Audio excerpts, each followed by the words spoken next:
I Before we agree. go too far, what about Lilith and Adam? Adam and Lilith. Have you heard about that at all? That Lilith was Yeah, I've heard something about that, but never really divulged into it much. no. I've heard it as a Jewish, like Jewish fairy tales more than anything. They're not got nothing to do with the Old Testament because it's not in the book or in any of the extra biblical texts. So I think it's more Jewish storytelling. Okay, no worries. Cool. The story what you get about the fallen angels, that's all basically made up. Now, Dave does. Dave, he subscribes to the fallen angels, and because he has read information that where he can substantiate that. I've given you my viewpoint on it. The Most High controls everything. If you have a creator that cannot control anything, then you've got pretty much, he's not a creator. He's not the all power. The Most High said he creates both good and evil. So therefore, nothing goes down without his consent, without his approval and his okay. And like I said, we can see clearly where the Most High made it plain that, he creates both good and evil, and he has sent evil after Israel. He sent angels to protect us. He sent angels to do harm to us, which indicates to me that he is in control of all angels. They all report to him, and the only person that has been in opposition to his word is man. That's my stance. That's based on what I've read. Okay, well, my stance is that the Most High, yes, he's in control of everything, but he's given us free will, and he's even given the angels free will, right? And he could create everything and be a complete puppet master, and let's move these people around and do this, but there's no interest in that. He's given people free will, and they can literally do what they want.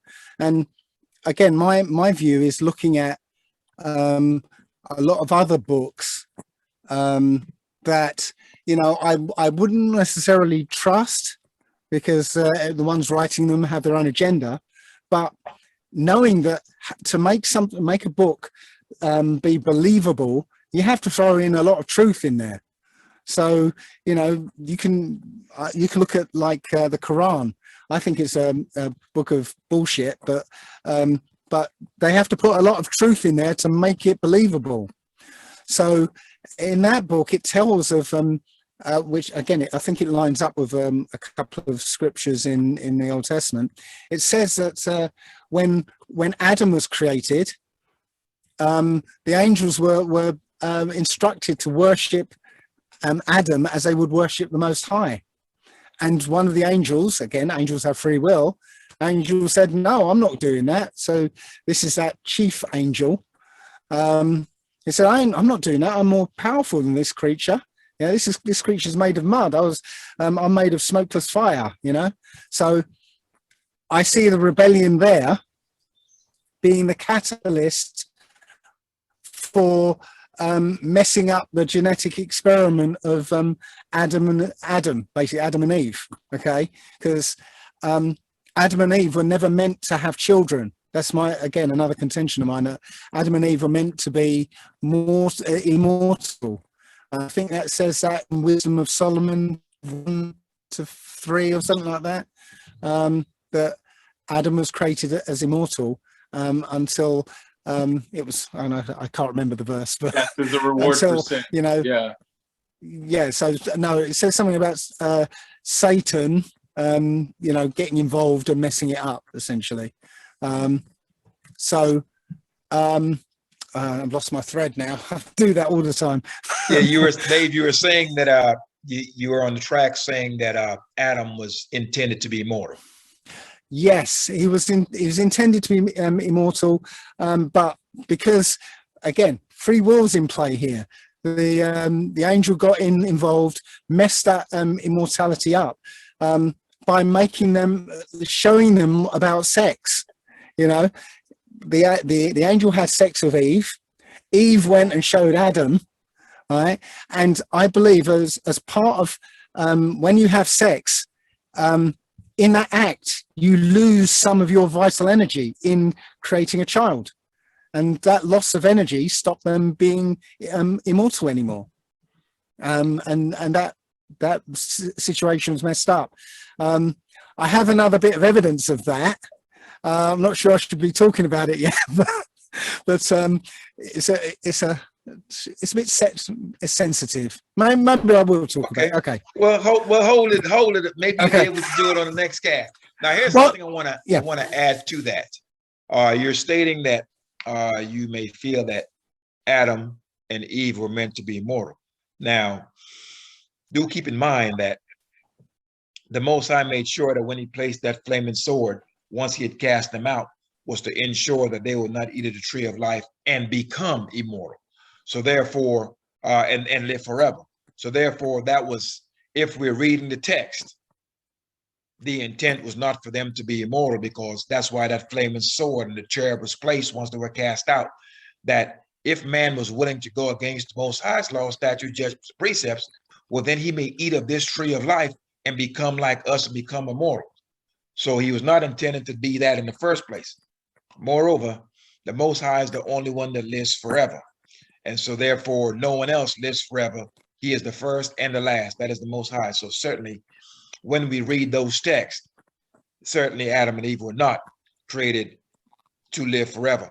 Now, excuse me, with that said, Dave, you having knowledge of Hebrew, I have no idea about anything pertaining to the language of Hebrew. My question to you is this: how imperative is the Israelite who has been scattered, who has had his name, his heritage, his language, and everything else removed, his knowledge removed? How important is knowing the script and understanding the text of Hebrew for the modern day Israelite who has been scattered to actually understand the text in clarity? The reason why I'm asking that question is this. Like I said, I'm just listening to this brother that's actually fluent in Hebrew. He's reading it in Hebrew, etc. And I don't know a word of Hebrew, but I am able, and the Most High has blessed me to where I can go into the book of remembrance and understand this thing. And this brother is reading this stuff out and pretty much on the same path that I have been on. He is translating it from the Hebrew text, and it's my understanding is the same as if I was reading Hebrew, however I'm reading English and don't know a word of Hebrew. But the Most High had to, by way of his spirit, ensure that this text was sent out in the language that his people would be speaking in these various nations. So therefore, the Most High, knowing exactly where he scattered his people, his elect, he ensured that the text that they received would be something that they can read, and he would put his spirit upon their heart that they may be able to extract the information necessary for them to return themselves back onto him. So what say ye as far as those Israelites who are saying, well, you don't understand what you're reading, or you don't understand the text in its entirety because you do not have any Hebrew linguistic skills, you don't speak Hebrew, etc., etc. And they have already know that you have stated, and the Most High stated, that he will return unto us a pure language. What is your take on that?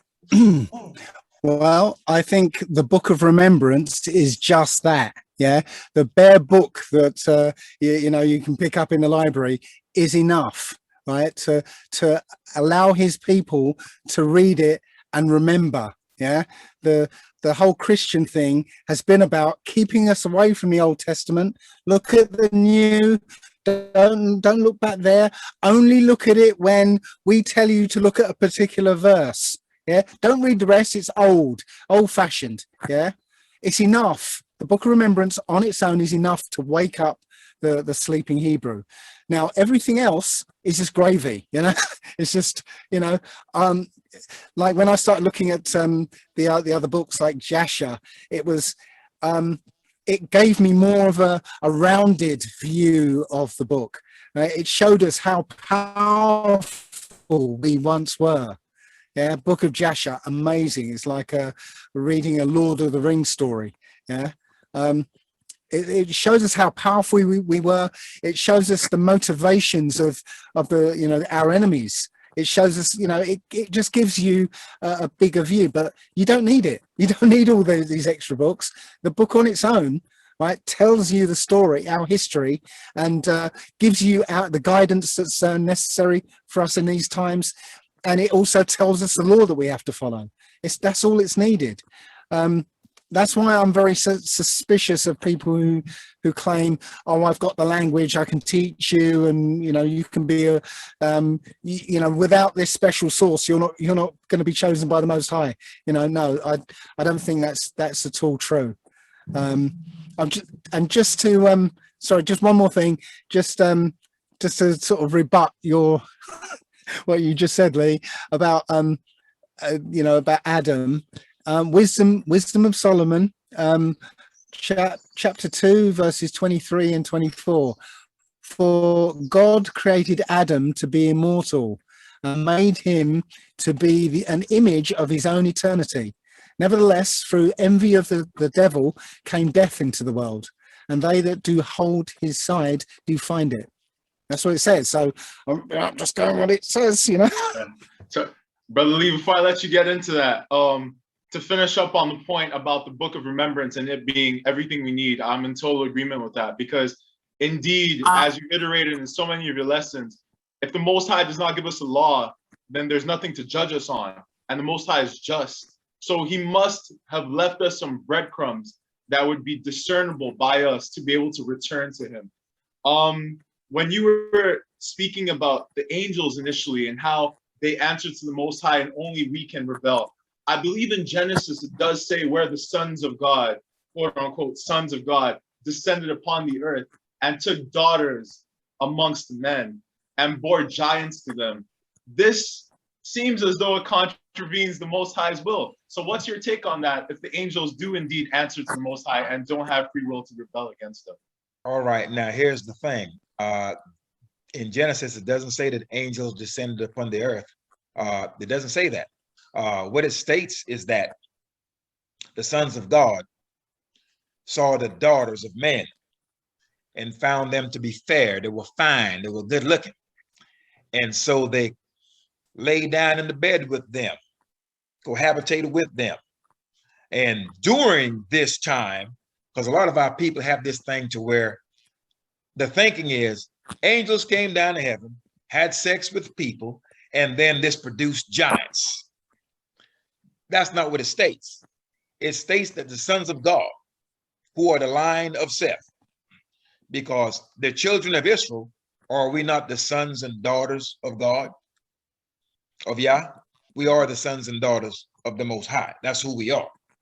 So when the sons of God saw the daughters of man, that's other nations, found them to be fair, laid down with them. Nowadays, we call these, Solomon was guilty of laying down with strange women, known as outlandish women. And outlandish, you're looking at women who don't look like you, who don't speak the languages you speak. They are just foreign in their traditions, in their ways, and their customs. And most certainly, they're gods. Nowadays, our men are going to different places seeking exotic women, not looking for women that are of the house of Israel. They're looking for women who are strange in their behavior. So with that, when you're dealing with this, strange woman, as we come back to dealing in Genesis, these men saw that these strange women, nowadays we call them exotic women, they were fine, sought after them, laid down with them. And these children became great men, men of renown, these mixed multitude babies. And during the time of this mixing, there were giants upon the earth. It doesn't state that this mixing produced giants. Doesn't say that. It states that during the time of this mixing, there were giants upon the face of the earth. You understand? So the sons of God is the line of Adam. So the house of Israel can run a lineage, a genealogical track all the way back to the line of Seth.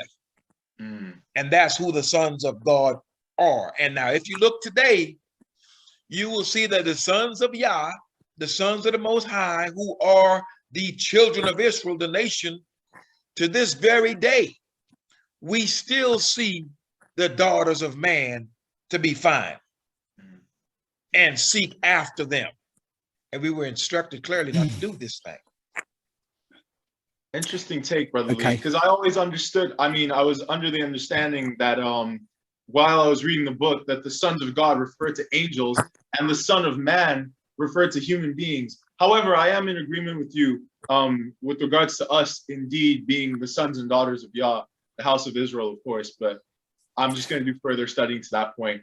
The only reason why I gave validity to the sons of God indeed being angels is upon reading the book of Enoch and then it expounding upon what was briefly touched in Genesis about the sons of God taking wives amongst men and bearing giants and so on and so forth.